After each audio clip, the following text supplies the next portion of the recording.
campagne pour ces municipales, c'est aussi en dehors de Paris. Et ce soir, nous nous déplaçons à Colombes, dans les Hauts-de-Seine. Oui, une commune remportée par les écologistes en 2020, mais conserveront-ils cette commune des Hauts-de-Seine? On voit cela avec William Vanqui et Christian Mirabeau.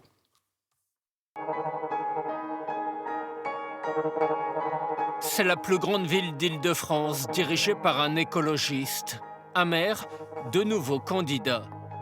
Le maire sortant s'était engagé à ne faire qu'un seul mandat. Un revirement qui a fait naître des ambitions à gauche. Des personnes qui veulent être calife à la place du calife. Tandis qu'à droite, l'ancienne maire battue en 2020 a désigné un héritier. Je regrette qu'on ait parachuté un candidat. Moi, je suis très fier et très honoré d'avoir le soutien de Nicole Gouetta. À Colombes, l'élection du mois de mars s'annonce plus incertaine que jamais.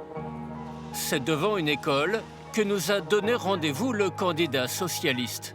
Bonjour Valentin Narbonnet. Bonjour Monsieur Vanqui. Vous avez une proposition qui va intéresser les parents d'élèves. Tout à fait, la gratuité universelle de la cantine scolaire.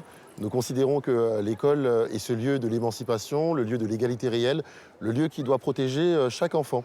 Et, ça va coûter cher ça, non? Tout dépend comment on s'y prend. Et aujourd'hui, nous considérons que le budget municipal nous permet de pouvoir porter cette gratuité-là. Valentin Narbonnet a décidé de se présenter contre le maire sortant, dont il est pourtant l'adjoint. Ça veut dire que vous avez des griefs sur la mandature? Vous savez, en politique, le respect de la parole donnée est extrêmement important. Le maire sortant s'était engagé à ne faire qu'un seul mandat. C'est la parole qu'il a donnée à ses partenaires politiques, c'est la parole qu'il a donnée aux Colombiens. Même endroit. Quelques heures plus tard, nous retrouvons le maire sortant. Bonjour Patrick Chabovic. Bonjour. Cette école, c'est une des réalisations de la mandature? C'est une belle réalisation de la mandature dans un nouveau quartier qui a émergé ces dernières années. Et donc cette école, elle est toute neuve, toute écologique.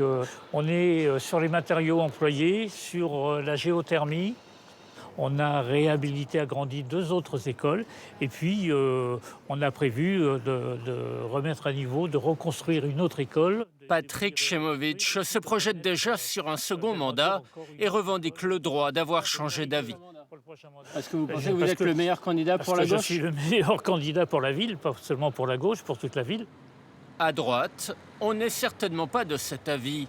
Nous retrouvons le candidat LR devant le poste de police municipale. Bonjour Joachim Giacomonei. Bonjour. La sécurité, ce sera une de vos priorités? Alors la sécurité, ça n'est pas juste une de mes priorités. La sécurité, c'est une priorité globalement dans cette campagne municipale, on l'a vu, des Français. Nous avons l'intention de doubler le nombre de postes d'agents municipaux. Une centaine? Une centaine, autour d'une centaine, en rendant le poste attractif. Joachim Giacomoni n'a jamais été élu.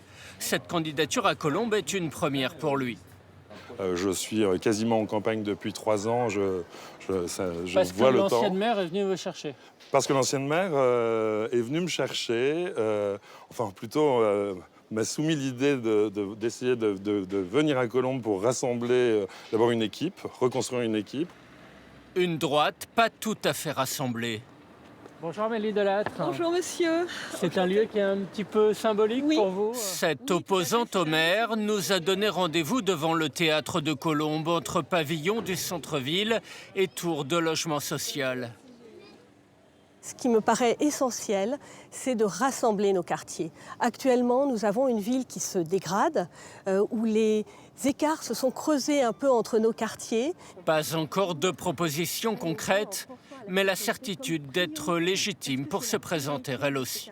J'ai été maire adjointe sous le précédent mandat. Je suis actuellement conseillère municipale d'opposition.